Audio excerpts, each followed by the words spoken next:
And welcome back to Cottage Talk. I am Russ Goldman. This is my 5 takeaways from Fulham's 1-0 loss to West Ham. Very disappointing loss, and I'll be sharing what I'm taking out of it. Also, want to mention if you have not watched or listened yet, please do check out our Cottage Talk initial reaction show, where I had 3 wonderful co hosts, Max Cohen, Craig Coben, and Emilio Danello shared what they got out of that match right after the match on the same day. We're talking 4 or 5 hours afterwards. Please do check out the show. I think you will enjoy it, even though there is a lot of negativity there, but I think there's a lot of real stuff in there. So please do check that out. Okay. So as always, please do subscribe on YouTube and Apple Podcasts. It does help other Fulham supporters find us. Let's not waste any more time. Let's get to my 5 takeaways, which should take about 15 minutes. So let's start with number 5. Number 5 is easy. Fulham have no answers in attack without Mitro. This keeps showing itself. And I'm going to just call myself out because I wanted to give Vinicius a chance here, and Vinicius just can't get it done. He's now getting more than enough opportunities here. Simply cannot get it done. And I think this is where it hurts for him. When you have all of this possession, and basically it really was a road to nowhere because you weren't able to really create much. Part of it has to do with not having that focal point up front. He just can't get it done. So you can put all these crosses in the box, all that you want. He's just not good enough to get his head on it. And I'm also going to say there aren't enough players in the box as well. So he cannot replicate what Mitro can offer. He can't link the play like Mitro can do as well. The ball doesn't stick to his foot, and he's just not good enough in attack to score enough goals for Fulham Football Club. So I think what we've learned from here is that Russ Goldman was very wrong, that everyone said we needed a true backup striker. Everyone was right. I was wrong. Because right now, without Mitro, there are no answers, and everything has been affected. It reminds me of when Brian McBride was out for Fulham, when Bobby Zamora was out for Fulham. Those teams, they really struggled without those key players in attack, and now we're seeing it years later with Alexander Mitrovic. Without him, Fulham are toothless. He's not the whole team because I think Fulham need to build around, I'm now going to say 3 players, and I'm glad that Craig Coben brought this up. It's Paulinho, Mitro, and Bernd Leno. Those are the 3 key players for Fulham. Now they need to build around those players. So without Mitro, Fulham have no answers, and it's really bad to watch. It really is. Possession means nothing if you have no end product. Fulham have absolutely no end product. As Emilio said, when is the next goal going to come? I have no idea. So for me, this is my number 5 takeaway. Number 4, I've already mentioned him a little bit, but this is also brought up in the show by Craig Coben. Bernd Leno might be more valuable than we might think because when you look at the expected goals against, he's been very valuable to keep Fulham in matches. He was extremely valuable in this match as well because if he doesn't make a couple key saves, Fulham lose worse than they did, which wouldn't have been right because Fulham dominated the play. But Bernd Leno has come up big time and time again. You can count on him. You can absolutely count on him. For me, he's Fulham's best goalkeeper since Mark Schwarzer. I'm going to say it right now. He has been that good. Areola was good. Bernd Leno was better. He fits in exactly how Marco Silva wants to play, and I hope he's Fulham's goalkeeper for many years to come. So I think we have actually undervalued the value of Bernd Leno. He has been massive to everything that Fulham do because he's stopping the goals from coming in. He really is. He's stopping those goals. He really has been a difference maker. And I think of him in the same breath, I'm going to say it right now, as Mark Schwarzer. That's how big I think he has been for Fulham Football Club. Okay, so let's now go to number 3. And this is an interesting one.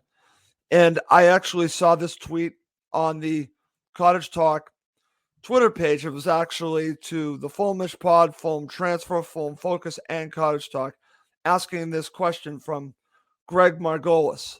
So before I read the tweet, number 3 is this: should Marco consider changing the formation? So Greg Margolis sent this on Twitter, and this is what he tweeted out. Thoughts on 5-3-2 the rest of the way? Use width better and change up top. William, Reed, Pereira, Lukic, Paulinho, Kearney, Robinson, Ream, Diop, Tosin, Tete. Interesting. And Leno and net. Less crosses, more end line and cutbacks and final third. Interesting. Very interesting, because when I look at what Greg shared here, we're getting rid of some key players here. We're looking at no Harrison Reed. Just think about that. That to me is one that stood out for me, starting Tom Kearney. So I find it interesting. I'm not denouncing it. The way I'm looking at it, he makes some valid points. Why should this be considered in certain matches? I don't know if I would consider this the rest of the way, but I'm glad that Greg posed this question. But here's my answer to Greg. Marco Silva's not going to do it anyways. So Marco Silva is someone that just sticks by what he does. This is his formation. This is his tactics. I don't see him changing at all. I think Fulham are going to continue to do what they do, because that's been how it's been under Marco Silva. So I don't see this changing at all. I think it's something that I wish they would consider, that Marco, the coaching staff, would consider a different option, a different way to play with the talent Fulham have on the squad right now. But I just don't see it happening. So I think he should consider it. But my answer is he won't consider it. So that's why I'm for this thought process that Marco should consider it. I just don't see it happening. So that's why that's my number 3. Number 2. And this is one that if you go on social media, you're going to see this over and over again. And I understand it because Fulham have been losing a lot of matches. But I'm going to say it right now. My number 2 is Fulham are not getting dragged into a relegation battle. That's not happening. That's absolutely not happening. There are too many teams below Fulham. They are not going to be dragged into any relegation battle. They're on 39 points. They're going to be fine. If you're worried about it, look at the goal differential with all these teams. It's just simply not going to happen. Now, that's not an excuse for how Fulham are playing. But to go to that point, to be that negative that we're going to be dragged into a relegation battle, does that make you feel any better? Because it certainly wouldn't make me feel any better. So I'm not going there. I'm absolutely not going there. I give this 0% of happening. They're not being dragged into any relegation battle. But Fulham need to do better. They need to, not acting as Sammy James has said on the Fulhamish podcast, asking the question, are Fulham on the beach? Well, I can see the argument right now. I was totally against that thought process. They need to be doing better, and they need to start to get points. Right now, it's obvious that I see on social media people are wondering where are they going to get their points from. And right now, I don't have a good answer for you. But I think that they will get more victories. Unfortunately, I just don't think it's going to be what we hoped it would be. And that's the point that I'm very disappointed on. Well, with all that said, Fulham are absolutely positively not getting dragged into any relegation battle. That simply is not going to happen. So for those who are tweeting that because you're disappointed of Fulham losing, I understand that. But I disagree with all of your tweets because you're just trying to get people all worked up that, oh no, they're going into a relegation battle. They're not. They're absolutely not. They're safe right now. Sorry. End of story. They're safe. You're ticked off of Fulham. You could be ticked off of Fulham. I'm ticked off of Fulham right now. But I disagree with trying to get everyone into this feeling that they could be in a relegation battle because they're not going to be. They're simply not going to be. Okay.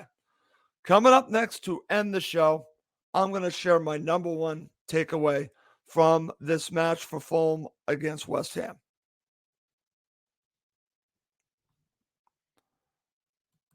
Okay, to end this quick show, I'm going to share my number one takeaway. And it's something that we actually talked about on the initial reaction show. My number one takeaway is, where do Fulham go from here? This is an interesting one because I can go in many different directions. First of all, everything should be on the table, as I just mentioned. I think Marco should consider a different formation. He should consider playing different players. How about giving Luke Harris a shot? Just throwing it out there. Maybe starting Lukic. How about changing things up? Because what's going on right now is simply not working. I was against starting Tosin. You started Tosin. Played pretty good. It's time to change things up. It absolutely is. And I think that's the first place where I go, where do we go from here? Change things up for the rest of the season. Try to get as many points as you can. End on a high. That's where we go from here. Mitro will be back for the final 3 matches. There's going to be a chance to end on a high. But in the meantime, things aren't working. So change things up. That's where we go from here. That's my opinion. Make some changes because right now you are safe. So tinker things a little bit. You can still have your system, but make some changes. Like I mentioned, why not play Luke Harris? At this point, can't hurt. Play Luke Harris. Give him a shot. Play Lukic a little bit more. Again, it can't hurt because what they're doing right now is simply not good enough. So I think it's time to make some changes. Also, where do we go from here does involve next season. What's interesting about this is that I'm sure planning is going into effect right now for next season, and I think that they desperately need to be starting that process like as soon as possible. What's going on right now does give you an opportunity to look at what Fulham need for next season. And they, in my opinion, need a lot. They need a lot.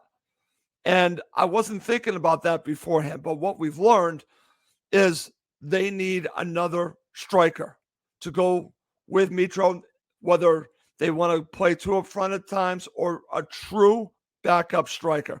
Carlos Vinicius is not it. They need one. They need a backup for Paulinho, someone to replace Paulinho someday, a young central midfielder that is in the mold of Paulinho that can play now and into the future.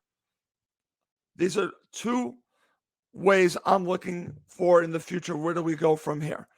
They're going to need more wingers. They need help everywhere. They need a true center back for the future, not for the future and for now, because Tim Ream isn't going to be able to do it. I'm going to say it right now. They need a new left back. I'm fine at right back. They have a goalkeeper. So I think that they need some help in central midfield. They could use a winger or 2, especially if Manor Solomon does not come back, if they do not re-sign him.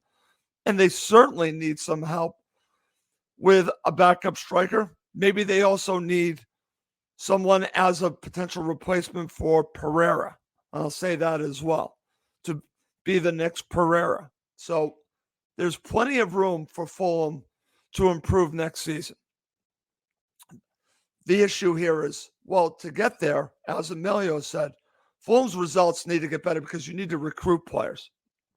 So for me, I think it's imperative that they get as far up the table as possible so they can entice players to come play for Fulham next year. But in the end, I think Fulham need to build around the 3 players I've mentioned, Paulinho, Mitrovic, and, of course, Bernd Leno. You build around that team. That's where they go from here. And I'm giving you plenty of places that Fulham need to build. But in the meantime, they should be making changes for the rest of the season as well.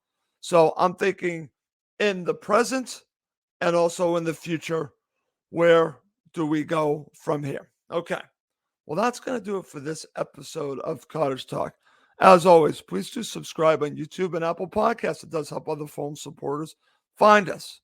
Well, that's going to do it for this episode. My name is Russ Goldman. Thank you, as always, for watching and listening to Cottage Talk, now part of the talkSPORT Fan Network.